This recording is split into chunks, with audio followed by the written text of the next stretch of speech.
Hello, people. You are live now watching Trafford Tunnel. It's your host, Tyron MC. I know we done a little, show earlier about Eric Bailly signing a new deal, which is brilliant. Great news for Manchester United Football Club. Hopefully, he can stay fit and show what he's really made of. But tonight, we're going to do a full episode of the Trafford Tunnel, talking about everything this week with Europa League, the game against Roma, and then we've got Liverpool as well. So yeah, man, let's get straight into it. I've got a new guest on tonight. I've got my familiar face, R-Biz, and it's Trafford Tunnel. Make sure right now you like and subscribe. We've got 1,000 subscribers today, so we massively appreciate it. All your support from every host to guests to fans and viewers as well. So never a foul, the whole team really appreciate it. So thank you, and let's get into Trafford Tunnel.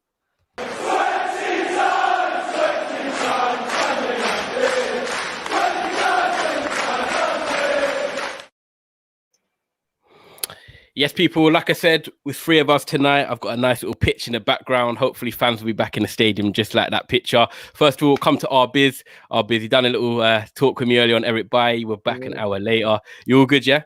Yeah, man. Good, bro. Just looking forward to first of the two semi-finals this Thursday. And then obviously we've got Liverpool Sunday. So two big games. Yeah, two big games this week. And people, if you don't know, then tonight you will know I've got TREY on here, United TREY, big following on Twitter, big following on Instagram, big Man United fan. And he also loves Martial like the pillow, which is great. TREY, first time on, man. How are you? You okay? Yeah, I'm good. Happy to be here. Yeah, happy to come on as well. First time on Trafford Tunnel? Yeah, first time. First of many we'll see. Yeah, first of many we'll see. As long as we keep winning, we're going to be happy fans, man. So now, people, if you're tuned in right now, make sure you like and subscribe to Trafford Tunnel. Also follow United TREY as well. Make sure you're following DJ, R-Biz and Trafford Tunnel. So yeah, man, we're going to do like a little 30-minute, 40-minute episode looking at this week's big games. So yeah, just having a little talk about the Leeds game, that just happened on the weekend. I haven't spoke much on that, but TREY, I'll come to you first, obviously being the guest as well. What did you think about the game against Leeds? Do you think that we missed the opportunity? Do you think Ollie took too long to make subs? What do you think happened?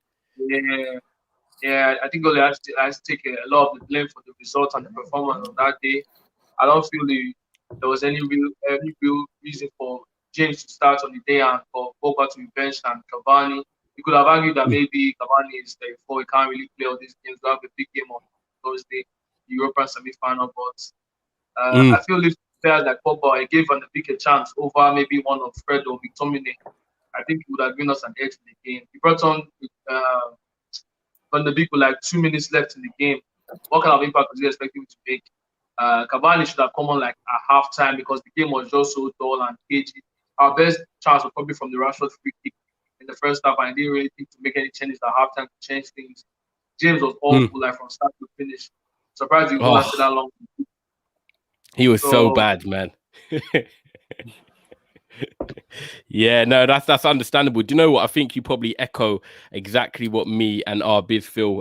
When I watched the game, I felt Leeds were there for the taking. I think Leeds have played Liverpool at home, Man City at home, Chelsea at home, and none of them have won at Leeds yet this year. But I felt like that game was there for us. I think if Ollie made the subs much more earlier, we would have definitely come away with the 3 points. TREY just said here, Biz, as well. TREY just said about Daniel James starting. Just before we get onto the substitutes and stuff, what did you think about James starting? I wasn't that fussed about it because obviously in the reverse game before he played really well, and I think he scored as well. If I'm not sure if he scored in the last game against Leeds. Yeah, I think he did. Yeah.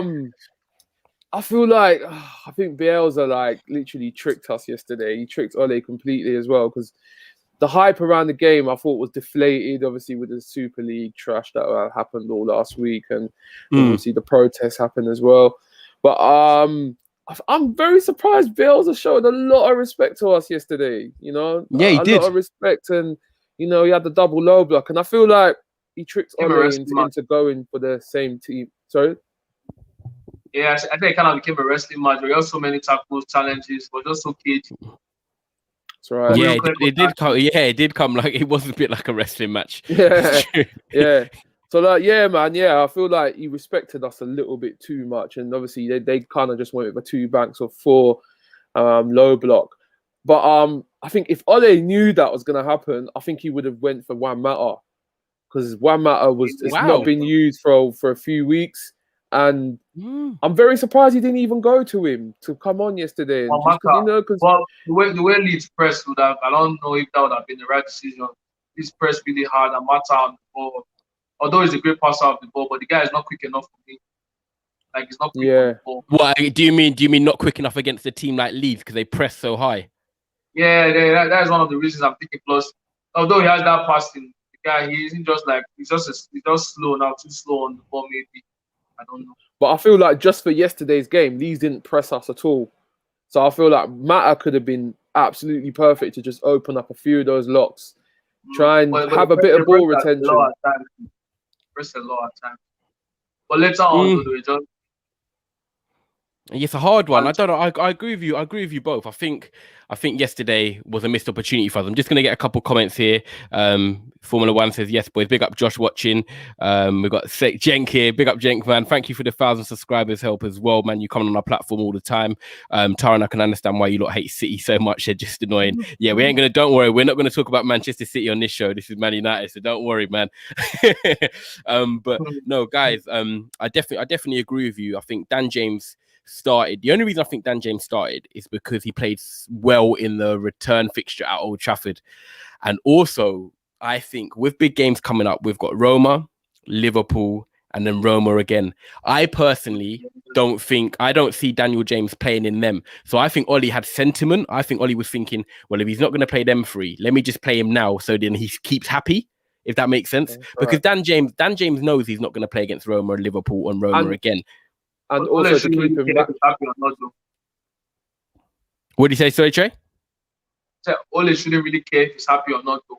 Before the game, he gave reasons that because of his work rates, maybe his work on the counter, maybe. But the guy messed up so many of our attacks yesterday. His first touch was awful and everything. And everything was just nothing came up. Yeah, what do you think? What do you think, Biz? Yeah, especially obviously he had the chance with Rashford putting through, and he took a first touch when you should have just went for the shot first time. Oh my god, the bit when James was through and then he left it for Fernandez. Yeah, he left it. What are you doing? Just shoot! Like, this is your chance, man. And then this is the problem with Daniel James. He's been having these moments last month. I'm saying, like, decision making has been key. And even so, like, I can't remember what game it was. We were at home. I think it was the Brighton game. And he was just giving away so many free kicks in the last, 10 minutes, just running into people. Can't control his pace. At the minute, man, he's not the biggest fan for anyone at United. And I feel like he's been used right this season. He's been used as a utility player. Last season, we were using him way too much as a first-team player. Another one who occupies a lot of first-team roles. But, yeah, for me yesterday, I have to give Ole a little bit of blame, man, on the team selection. I thought it just didn't fit what we needed yesterday. But like you're saying, we've got 3 massive games coming up within the next week. And obviously having a week off as well, I feel like hopefully they should be rested. Yeah. And I feel like Daniel James just needed to get a couple minutes under his belt, because if he didn't play yesterday, he probably wasn't going to play for the rest of the month. So it would have been a whole month of no games. And then if he needs to come in, he's not match fit and he's not match ready. So, yesterday I understand why he did start. But again, man, he's just not offering nothing for us in the final third. They didn't really mean much to us, like, in terms of the table. It's a rivalry, but in terms of the table, the game didn't mean much. I think we massively need a right winger. That's the problem, isn't it? We all know that we've been missing a right winger for a few years now, not even just this season. We're playing Mason Greenwood out there, who's naturally obviously a forward, but he's not good enough yet to be the number 9. But also he's the best winger we've got on the right as an option right now, even though he's not a winger. So hopefully we do invest in the summer. But Biz, you summed it up perfectly. And with Trey, we've got 3 big games this week. So let's get into these games this week. People, if you tuned in right now, make sure you like and subscribe into Trafford Tunnel. We've got Trey in the building all the way from Nigeria, hail up. And then we've got our Biz as well. And never a foul today, hit 1,000 subscribers. So people, make sure you're hitting that like and subscribe button. We've got a comment here for Trey in there saying from Adicha, says man like Trey in the building. So big up Trey, got some little followers in here as well. But guys, massive week for Manchester United. This is the type of week we want as Manchester United fans. Obviously not in the Europa League, but we want semi-finals in the Champions League, hopefully to come. But Champions League semi-finals, but it's a Europa League for now. But we've got a semi-final, we've got a game against Liverpool, and then we've got Roma again next week. So it's massive. It's massive. Trey, I'll come to you first. How important do you think this week is for Oli as manager of Manchester United? It's huge for our season. Big rivalry with Liverpool. Another semi-final. If we bottle this one, I'm going to do total fit. It's already been like 4 bottled down. It's 4 years, man. Although we might not express it, City winning titles all the time. Liverpool just won the Champions League and the league not long ago. Chelsea looking good in the Champions League, FA Cup. Arsenal won the FA Cup last season. Although we might not express it, hurts us as fans not seeing our club win anything for almost 4 years now. So winning the Europa League this year is crucial. And I think these are our best opportunities to win it. Although I'm a little bit wary of Arsenal. I don't know what to expect from them. It might be Fanta FC, but they always turn up against us. So when we go up against Roma, I feel we have what it takes to win. The quality we have, it's going to be tough. This is going to be a tight game. Maybe like 1 or 2 goals in it. But I think if we get that away goal, I think we're pretty much through. Final goal. Do you think it helps? Do you think it helps us that we play? Do you think it helps that we play away to Roma in the first leg? Yeah. I think it does, because the home game, like, a similar situation. When we consider that late away goal, I was nervous going into the return leg, because when you go away, having to overturn the lead, it's always difficult. So now you have an opportunity to get that away goal and take a lead to Old Trafford in our domain. That would give us that key advantage. So playing away from home, I think is better. Perfect. Yeah. No, I think I agree. Do you know what? Even, and I'll come to biz in a second. I think touching it, the fact that it's a 2-legged game, I would much prefer to play away from home first. I know we're good away from home, but I think if we can go there, Roma need that they know that they need to score. They know that they need to take some form of a result to Old Trafford, and I think that plays into our hands. Say that again. On the counter, exactly. Yeah, we're dangerous against anyone on the counter-attack, and I think that falls into our hands, because I don't think Roma can afford not to take a goal to Old Trafford. Biz, how important do you think this is for Oli? I know you're a big Oli in fan. Like Trey said, we've been in 4 semi-finals now. We want to get over that final hurdle. Manchester United won a trophy, and hopefully if we get that trophy, that can then kickstart something. How important do you think the tie? Well, I would say the tie, but how important do you just think the first leg is against Roma this weekend? Not this weekend, sorry, this Thursday. It's a massive game. And the thing is, with this semi-final, we're at home first leg. Swear. Yeah, we're at home. Yeah, we're at home. Oh wow! Okay. Funny. So the problem. So with this semi-final, compared to all the other semi-finals, they've all been one-off games. So you don't, you make bad decisions, it goes against you straight away. With this game, we know we got a game. If we mess it up, we can always bring it back the second game. But the only thing is, like you said, we're home first. I thought we were going to be away first and then home second. Because I don't know why I thought we was away. In history against Roma, we got a fantastic record against Roma. We've never lost against them. I think we've beaten them every time, and we've drawn twice. No, sorry, we've only lost once to them, and that was in 2006-07. We lost the first leg at the Olympic Stadium 2-1, and then we smashed them 7-1, the famous game at Old Trafford. And then I think we had them the following season, and we won 2-0 away, Ronaldo and Rooney, and then we beat them 1-0, Tevez at home. So we've got a decent record against them, man, and I've done a little bit of homework on them. They conceded quite a lot of goals, and they're in a lot of high-scoring games. And they've got a centre-back called Fazio. Remember him? He used to be at Tottenham. Oh, my God, at Tottenham, yeah. That guy was trash, bro. So if we can't get through this guy, then... I know. They play a free at the back, though. Smalling and Fazio, and Cristante. Yeah. And Mancini, actually. They've got Mancini Italian as well. Yeah. I think he's a young... Mancini's a manager. What do you say? Oh, Manolas. Wait, who do you say? Who's the manager? Who's it? I think it's Inzaghi, if I'm not sure. Ooh, good question, Trey. I like that. I don't know why I thought of that. Oh, no, of course. Their manager's the old Shakhtar Donetsk manager, Paulo Fonseca. Okay. Yeah, I think he used to play for Roma, innit? I've not seen much of Roma this season. Yeah, They're in the And Europa looking League at their places at the moment. their record against Milan as well, a team who we beat, they lost to Milan earlier this season at home and drew 3-3. So it's all in our favour really to just go and just see it out None of really in the first leg. was like the last semi-final we missed a lot of chances against Sevilla. A lot of Yeah. chances. Oh, But the only my thing is God. that was a one-off game. So we made the mistake. And it was bad, man. I think if that was a two-legged game, Would you say Biz as well? no, I was just saying if Trey, what were you saying? Sorry, go on. Yeah, sorry, go on. Yeah, I was just saying the last semi-final, last paper final. I don't know if we're nervous or something because we just missing a lot of chances. Then defensively, we're just all over the place for their 2 goals. So just hope the players can calm their nerves and just do the job. Because if we do our best, we definitely take them out, honestly. Yeah, what do you think to Biz? He basically saying like he thinks obviously we'll get nervous in the semi-finals.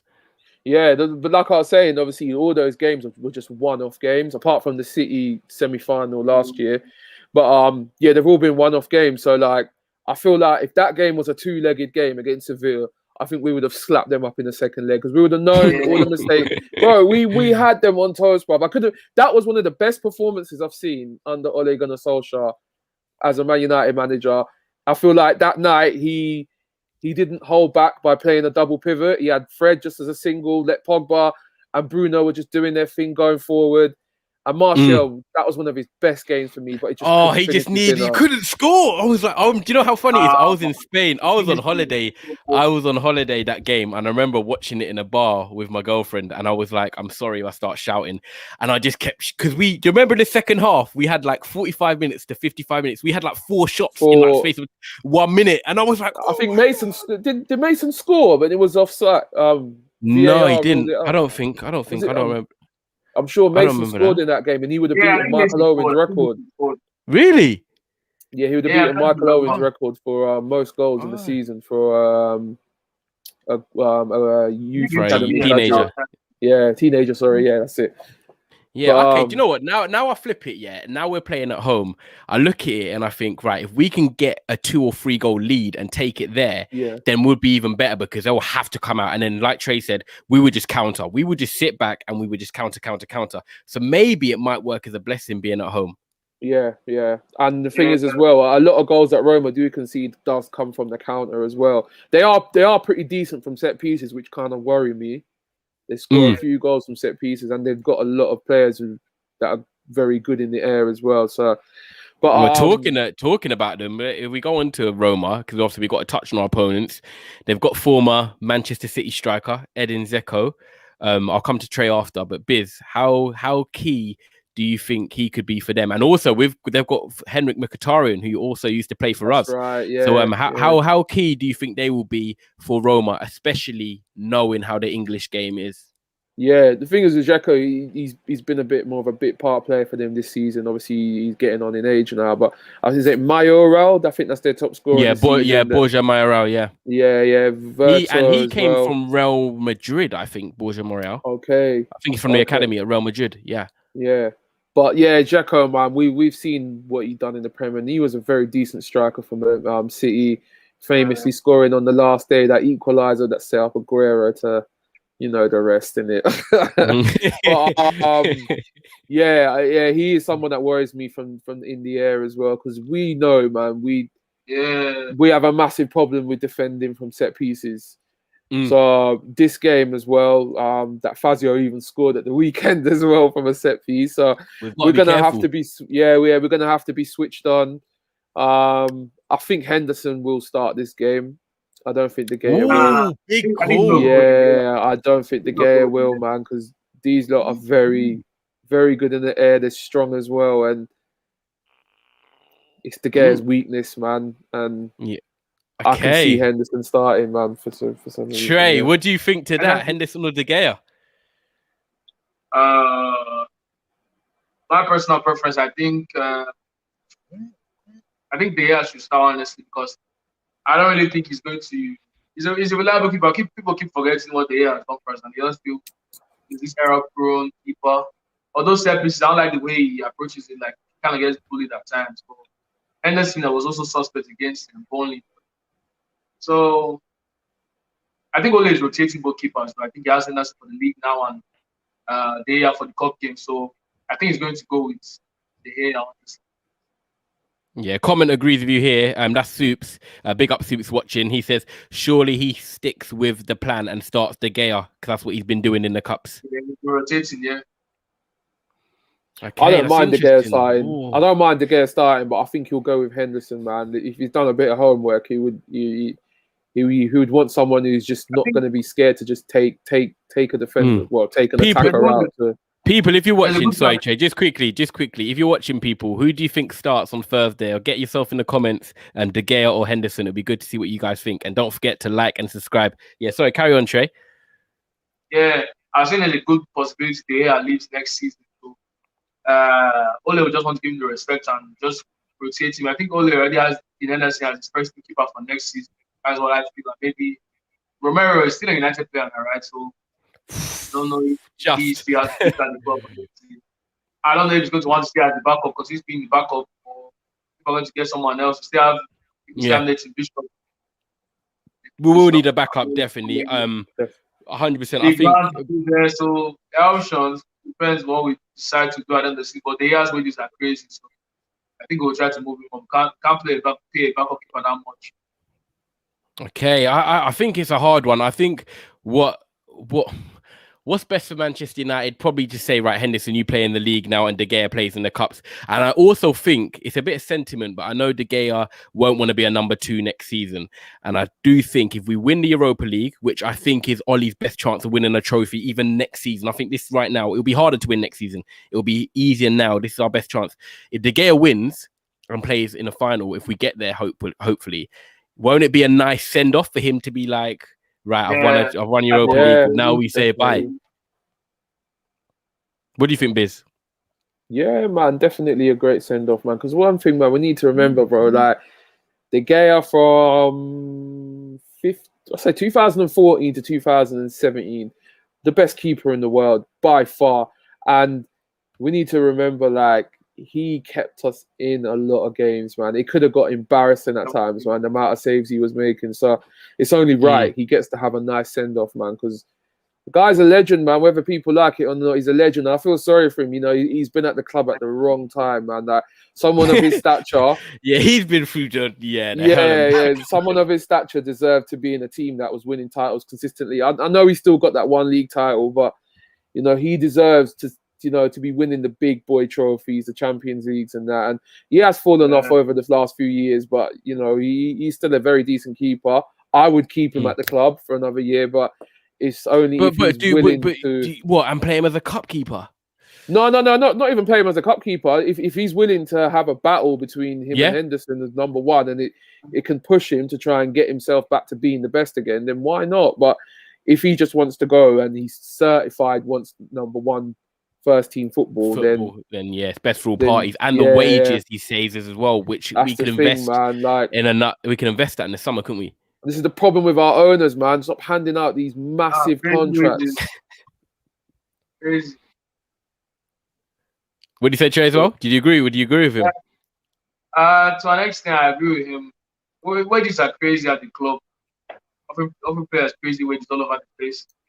Jones and the rest of them. Murray is on almost 100k as well. So yeah, he is. Wow, he's not even who's playing. Romero, yeah. Yeah, I see Romero is on almost 100k as well. Yeah, he is. Wow. So I think wasting money, man. Probably because I don't see how anyone is going to match his wages unless he's going to take a massive pay cut, maybe like 1/3 of his wages. That's let him go move to another club, and we'll have to accept maybe like 20 million at his stretch, maybe 25 million. If you can get that, it'd be great. But I wouldn't mind him battling out with the Anderson next season. The problem for De Gea is because of his age, he's gonna want a big deal because he want to guarantee. You know, when a player gets it's like Paul Pogba, he wants a big deal next year because he either wants to know where he's playing for the next 4 or 5 years. De Gea is like 29 now, I believe. So the next 5 years of his career is important. So if he does get a move, he wants to be guaranteed first team football, but also big wages. Look at Herrera. Herrera is the perfect example, actually. He went to PSG because he got a 3 or 4 year deal at big money because he knows that, right, I'm secure then for my career. And that's how players start thinking. Just looking at comments here quickly. Glazer wages are mad. I bet Lee Grant is on. Yeah, I forgot. Yeah, we've got Lee Grant as well. We've got, oh my God. Yeah, we've got Lee Grant. So,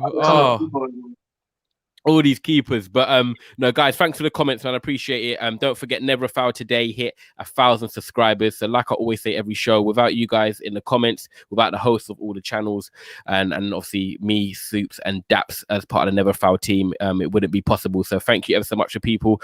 Keep liking and subscribing as well. I wanted to talk about Manchester United's game, obviously, against Roma, but most importantly, the midfield. So we've seen in some games, we've gone with McTominay, we've gone with Fred and Bruno. Sometimes we play Pogba in there with McTominay and Bruno. We basically rotate. But his trusted pairing in a big game is normally McTominay, Fred and Bruno. However, Paul Pogba was rested on the weekend, only came on for the last maybe 15 minutes. So we kind of know that he's going to start. Trey, if I come to you first, what midfield would you like to see us play against Roma in the first leg? I saw he rested Pogba and Cavani, and I just brought them on later. So those two are definitely guaranteed to start. It's actually a tricky one for me because I don't know if Ole is going to go with the diamond in midfield and play Rashford and Cavani as a two and play with Pogba and Fernandes, because I don't see how he's going to bench Pogba or Fernandes. I know Cavani and Rashford are going to start. So it just depends. I don't know if he's going to go with Greenwood and maybe take out one of those midfielders, or he's going to just go with the reliable Fred and McTominay together. Do you know what? That's interesting. I didn't think of that earlier at work, Diamond. No, I don't even know what he's going to think of. I don't know. I think he's going to go with the diamond, honestly, and probably bench Greenwood for the game and go with Cavani. Okay, so if you think he's going to go with a diamond, what would you want him to go with? I just want him to go for like maybe Pogba and Bruno with Fred or McTominay. I think maybe McTominay will complement that midfield better. And Rashford, Cavani, and Greenwood as a front three. But I doubt he's going to go with that 11. I think he's going to go with Fred and McTominay together. Okay, interesting. Biz. Yeah, that's good comments, man. I like that you've switched up with the diamond option as well. Biz loves his tactics. Biz loves his formations as well. What do you want to see, Biz? Obviously, like I said, we've played Fred and McTominay and Fernandes as a trusted free. Do you want to see him flip it up, or do you want to see him Pogba on the left, or do you want to see Pogba come into the middle with one of Fred and McTominay? What have you got for us? Do you know what? I'd love to see Donny get a run out tomorrow, man. I'm sorry, Thursday. What, a start? I'd love to see him get a start, but not happening, man. I know it's not going to happen. So no, I'm just trying to get a bit of hype, but I feel like he's just going to go with the exact same team that beat Burnley. Yeah, the team that started with Burnley. So McFred, Pogba, Bruno in a diamond sort of role, and then Cavani and Rashford up top. I feel like that's probably the safest. Actually, did Cavani? Yeah, wait. Repeat that. What did you just say? So, McFred, Pogba, Bruno, and then Rashford and Cavani. So you think Pogba's going to come in on the left and Rashford's going to play on the right? Kind of. Yeah. Kind of. I mean, you could kind of switch it over for me, a bit, but... For me, Rashford is very poor on the right. I don't think he plays well there. I feel like we get the same. But wait, actually, thinking about it now, when we played Tottenham, Rashford played right wing in the second half, and Pogba come on the left, didn't he? Pogba came over to the left, and Cavani. And some people said that was our best half of football. Yeah. So I feel like he's gonna go with them because I thought Fred and McTominay weren't too bad yesterday. I mean, making forward passes, it was a lack of it. I think McTominay only got 7 out of 36 passes yesterday. What do you say, Trey? I don't think either of them were that good, honestly. Maybe they were okay defensively, but progressive passes there just wasn't there. Yeah, I mean, passes to unlock the final third. That's what Fred and McTominay are lacking. But I feel like I think Fred's been all right recently. He's been, his retention's been all right. But it's just like when you're ready to open up, he's not taking much risk. But McFred are definitely going to start on Thursday for me, and I feel like Bruno and Pogba. I feel like that's going to be the four to start in there as a diamond, and then Cavani and Rashford was going to start. I don't think Mason will start this week because obviously he played on Friday, Sunday, played the full 90. So I feel like he'll probably be the 12th man on. And it's a Europa League semi-final, quite a big occasion with trophies on the line. I'd rather introduce him. I think, do you know what? Touching on it, I genuinely thought it would be McTominay, Fred, Bruno. So McTominay, Fred, Bruno, and then Pogba left, Rashford right, and Cavani up front, even though I don't really like Rashford on the right. However, with TREY putting this diamond in my head, I'm thinking that with the diamond, if you remember when we played Leipzig at home, he likes the diamond in European football, should I say. Yeah. So it's a potential option because then you get Rashford and Cavani up front, but then you do allow then Bruno and Pogba to be effective centrally. Yeah, and the thing is with that diamond, it can interchange into so much different formations. You can make it for a 4-3-3, you can make it to a 4-4-2, you can make it 4-2-2-2. So I think that's why he likes that formation because he can always change it up within the game. So depending on how the game's going, it gives us the options of the bench because when you got Dan James and Greenwood both off the bench of pace, it gives us options there. Comment here from Soup says McFred don't know how to do these penetrative passes. Fred's tenacity might help make the difference. I agree with that comment. I think everyone knows that Fred's in our midfield. Fred's the most mobile midfielder. That's the reason he plays. When you look at Matic, 6 foot plus, Pogba 6 foot plus, McTominay 6 foot plus. When we play all them three midfielders, we get bypassed so quickly from the counter attack. Like teams just run past us. Whereas Fred, because he can get around the pitch quickly, that's why he plays, because he has that mobile and tenacity, which he gets in a little tackle. He's just quite annoying. He's like a little rat around your shoes. You just can't get. Do you know what I mean? And you need that in your team. So for me, Fred has to play on Thursday. Has to play. Definitely. Yeah. Massively. Can I just ask you guys, just touching on Eric Bailly, obviously we done an episode in the early people, which you can find on the Trafford Tunnel on YouTube. Eric Bailly signed a new deal today, which is up until 2024 with a 1-year extension. Obviously, I've got our business comments as well already on the earlier episode, but Biz, I'm going to ask you first. With Roma have such a good threat from set plays, like you said, and the crossing ability with Edin Dzeko. Yes, I know Lindelof and Maguire have played in the last 6 games, I believe, together and done well. Would you play Eric Bailly for this game for the reason of the set plays and the aerial threat? Yeah, 100%. I mean, if you actually look at the games that we played in Europa League this season, we've not conceded many goals. I think we've only conceded 2 goals, I think. One against... Did we concede against Sociedad, actually? At home, they missed a penalty, didn't they? They missed a... So it was 0-0, wasn't it, the second leg? Yeah, so I think we've only conceded 1 goal throughout our time right in this competition against Roma, Milan.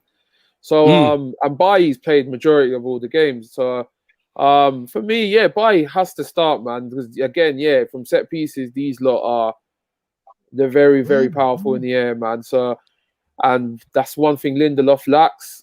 And that's one thing Bailly has. So if Bailly's fit enough, ready to go, I mean, he was in the squad yesterday. Why not play him, man? Why not put him in the starting lineup? Makes sense. TREY, come into that. Do you think Bailly starts this, or do you think he starts Liverpool? Oh my God! I forgot about that game. Well, it depends though, because the game against Roma is more important than the Liverpool. I would like Bailly to start both, honestly. Bailly has everything. He has the tackling, he has the strength, he has the speed. He's actually a pretty good passer. His passing goes under the radar. I said this earlier. He's good at passing, man.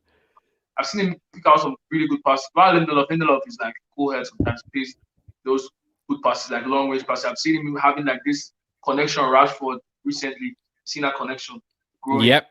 But I just think Lindelof has a tendency to get bullied at times, especially aerially and overall. If he gets bullied, no one can bully Bailly. Although he might be rash sometimes and jump around the edge. But overall, it's a better defender than Lindelof, and I would like him to start. So Anzebe is also a shot, but Anzebe just doesn't seem ready to me. Yeah, I think I hate to say it, but obviously Lindelof, credit to him, he has done well in recent games. I think he goes with Maguire and Lindelof for this game against Roma, and then he plays Yeah, Bailly I think. against Liverpool. See, remember when by his spawned Salah in 17-18, masterclass against Liverpool in 17-18. I'll not forget that performance. It was so good. It was so good Yeah, that because game. when we played Liverpool at Anfield before, we played it was Lindelof and Maguire. I remember Yeah. because obviously we kept a clean sheet. But yeah, I think he's gonna need some game time. He has had COVID, so I think it could be a bit risky bringing him in against Roma. But however, obviously we are at home. I think Lindelof plays, and then we've got another home game against Liverpool. If you could give your score predictions for the Roma game. And we've got obviously only Martial's really the key injury, so we've got a good attack still, and hopefully we can beat them without Martial. What are you going for, Biz, for a score prediction for the first leg? I think it's going to be a bit tighter than expected. So I think United 1-0. Okay, tight. What do you think, Trey? You say we're playing home now, right? So I actually enjoy watching us play away more than home, to be honest. I'm thinking maybe 2-0. 2-0. I'm thinking 2-0. I think we're going to keep a clean sheet. Okay, you think we'll keep a clean sheet? Yeah, do you know what? I'm going to go for 2-1. I just think for some reason, Zeko coming back, I just see them scoring from it. Do you know what? I can actually see them scoring from a cross and a header, and it'll be such a crap goal. Like, we will probably be, what will happen is, Manchester United love making it hard for themselves. We'll probably be 2-0 up, and we'll get to like the 83rd minute, and they'll score a late goal, and it makes it interesting for the second leg. It'll be so typical of us. Yeah, Good the performance, and we concede so late on, which hopefully, obviously, doesn't happen. But I think it's a massive tournament for us mentally. Just touching on the whole tournament in general. With Villarreal playing Arsenal, we've got Unai Emery against his former club, the Gunners. I agree with Trey. I don't want Arsenal in the final if we get there because I just feel like they know us too much. We haven't beat them with Arteta yet. It just makes me a bit nervous. Not beat them in 2019. What do you see happening in that tie over there? Because that's still a very good tie, Villarreal Arsenal. Oh, can you hear me? Me? Yeah, I said yeah. Sorry. Yeah, I said, what do you think happens with Villarreal? That's it. I love that. Yeah, what do you see happening? Yeah, I love when I have to get revenge, man. Just humble Arteta. Just put the final nail in the coffin. But Arsenal advantage is like it's just like I'm happy the way they are, like where they are, like how down they are. But I interact with most of their fans. They just calm. They're not really putting that much pressure on Arteta. I get that their owners are like are taking away from the club. They're not injecting that much cash. But on the pitch, Arsenal are better than being nice. But their fans are just like their standards have dropped so hard that Arteta is not under that pressure. Like you never hear rumors of him getting sacked immediately or anything like that. They just accepted where they are and they just put all the blame on the owners. Arsenal, I don't even know what to expect in the game, man. Villarreal, Arsenal, they might turn up and end up beating us in the final. God forbid, I don't want that to happen, but oh no. Yeah, they're the type of team that can cause an upset in Europe. That's the thing about Arsenal. I feel we're going to play them in the final. I don't know. I just had this feeling since we got to the competition, we're going to play them in the final. Yeah, I agree. Biz, what do you think? Because if you're looking at Villarreal, they've got a very good striker in Gerard Moreno. They've got a good midfield. They've got Chukwueze. They've got Carlos Bacca still. They've got Danny Parejo in midfield. Pau Torres centre back. What do you think about that tie? I think obviously out of the two, we'd rather play Villarreal. However, Villarreal are not an easy side either. No, it's not a good side. And our record against Villarreal is weird, man. I think we've drawn every time we played them 0-0. Oh, whoa. Yeah, You've done your research. You've done your research. Yeah, no. Do you know what? I just remember one of the games was a famous game. Rooney got sent off, and we actually got knocked out the group stages for the first time I remember as a United fan. Wow. In 2000. Wait. That's not the year when Celtic scored. Shinzuki Nakamura scored that free kick. No. That was Oh, sorry, yeah, we had them in the group stage that year as well. Yeah. We drew twice against them. Okay. And then we had them, I think it was in 2012. 11-12. We got knocked out in the group stage and, by Basel. Oh, my God, yeah. I remember I think we played Villarreal twice that year and Rooney got sent off and, yeah, we drew 0-0 4 times against these lots. So, Yeah, we've got a weird record against Spanish clubs, man. But I don't want to play Arsenal in this competition. But to beat them, oh my gosh, bro. Oh my God, could you imagine if we beat Arsenal in the Yeah, final? bro, that would end the Ah. season perfect. Wow. It would end the season perfect. But if we lost against them, you're not seeing me, bro. You're not seeing me on Trafford Tunnel. Never about. Nah, bro, I'm locked away, bro. I'm locked away. So Oh my God. either You know team, what? I know it's gonna be a nerve-biting game, man. So I don't know who I'd want, man. Either game is gonna be hard and tough, but I'll probably say Villarreal. But You'd rather Villarreal, yeah. Would yeah. you rather Villarreal as well, Biz? Yeah, I'd have to say Villarreal, man. Villarreal. Yeah. I think think that's no final though. Yeah, there's too many Arsenal fans, and the fact that the what worries me is that if we play Arsenal, on paper the pressure's on Man United because we're the better team. Yeah. We should be winning. That's Ollie's right. got to 4 semi-finals, now he's in the final, and then to lose to Arsenal. Oh my God! And do you know what the worst then part again, about though, it? then- It's then not we've even been- that though. They'd be in the Champions League. Yeah. That's what I was about to say. The pressure is on them, man, because their season literally rides on that game, and we've seen them do that, get to the final and bottle it. So as much pressure is on us, it's gonna be on them as well. So probably a little bit more for them. You like turn up more. Chance for them to be in Champions for the first time in 4 years. That's Turn right. up now. The European trophy as well. Yeah, That's that was our right. last trophy. Wait, that was our last trophy, innit, Mourinho? No, it was. It Wait, was. Yeah, Mourinho. Oh my Yeah, God. it Yeah, was. That was our last trophy, Mourinho, when Eric Bailly was Could you doing imagine all- that? Yeah. I'd imagine. Eric Bailly was still doing all that. No, that was the League Cup. He did that because in the final, don't forget, he was on crutches. Oh, he's on innit? When he crutches. tra- Yeah. And he was still, and his thing is, and he was still moving like a madman. Bro, Ibra was trying to tell him to chill out, man. Yeah. Oh, do you know what? I don't know. The maddest thing, I don't know if there's any fans allowed this year in the final because it's obviously not in They England. should be because they had fans yesterday, didn't they? So you Yeah. would think they would, but where is the finals in Germany? Baku, no, I thought it was in Ukraine. Let me have a look. Europa League final. Right. I might be wrong, to be honest. And to think, bruv, that's the last trophy we won. And I remember when we won it, I was like, I don't ever want to be back in this competition again. Yeah. And then, literally, we've been back in it. Like, what? It's in Poland. That's it. It's in Poland. It's in Poland. So, I can't go to there, innit? Yeah, I can't go there either. No way. I wouldn't make it home, probably. Yeah. But it's in Gdansk in Poland. Big up Josh watching in the comments. Big up Soups as well. Yeah, man. I know we're about 45 minutes in, so the Spurs channel about to start. But guys, it's been a real good episode. Biz, was there anything you wanted to touch on just before we leave at all? Yeah, man. Let's just hopefully we just get the win on Thursday, and then we slap Liverpool up on Sunday, end their top 4 hopes, so they can be playing Thursday night football. Do you know what I mean? Yes, yeah. It's about time they start feeling what we've been feeling the last few years. So yeah, man. Fingers crossed, man. Obviously. Oh yeah, and big up everyone who went to the Glazer protest, man. Big up. Glazers out all day, every day. Respect to every single one who turned up and gave it their all, man, because literally, man, we need change at this club, and watching those guys down the road just keep winning, it's not a nice feeling, trust me. So let's get our club back, man.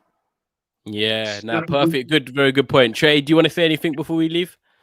Yeah, just want to touch on like the glaze outs and protests and stuff. Like City are just winning league titles year in, year out, winning league titles, winning cups, challenging in Europe, or like dwelling in the second tier European competition. Second fiddle to them for like almost a decade now. We just need change, man. We need change. We need better owners. We need to start competing again and start challenging for the Champions League, winning the league. Because we might call City relevant and small, but they're slowly picking up every year. They're growing as a club. So I just hope we just win our games, knock Liverpool down to the Europa League, win the league. Finish second. We will hope. Let's pretend. Yeah, City get done for drug testing or something. Yeah, we win the league. Push for the league next season, Champions League. Maybe get to like quarterfinal or something. Then from there we'll keep growing. Well, that should be the goal for now. Should be the Yeah, goal. man. Try and secure second spot as well because Leicester are losing at the moment, so that can help. Leicester yeah, what? yeah, 1-0 Palace. No way. Yeah, Zaha scored. Is it? Yeah. Wow, I'm gonna put that game on. That's a perfect Monday night watch. I did not Yeah. realize that. Even though I can't lie, I've got a bet on Leicester, so I'm a bit gutted now. Oh, But wow. yeah, man, fingers crossed, man. You know, we finished second, Yeah. get a Europa League title in, and push on for next season. Yeah, man. Yeah. Hopefully so. Yeah, no, I agree with you guys. We need new ownership. Man United are doing their best they can do under Ole Gunnar Solskjaer. Hopefully he can get us through this semi-final and get us into a final where we can kick on and win a trophy. One thing I did want to touch on is that if you haven't watched our Eric Bailly signs a new deal, you can find that on Trafford Tunnel as well. We also hit 1,000 subscribers on Never a Foul. We've also had a new guest tonight, which was United TREY. Make sure you follow him on Twitter, people. Does all his content. He also loves Martial as well, so I even like him even more, man. Come on. But yeah, guys, it's been a brilliant episode. You tuned in to Trafford Tunnel. We've hit 1,000 subscribers today. We play Roma on Thursday, and we'll be back with a special before the Liverpool game on Sunday, which is why we haven't really spoke about it tonight. So yeah, guys, thank you so much for joining me. TREY, thank you so much. No worries. Cheers. Take care, man. And Biz, obviously my Cody all the time. Big up yourself, Come man. on. My G, bless up. Thank you so much.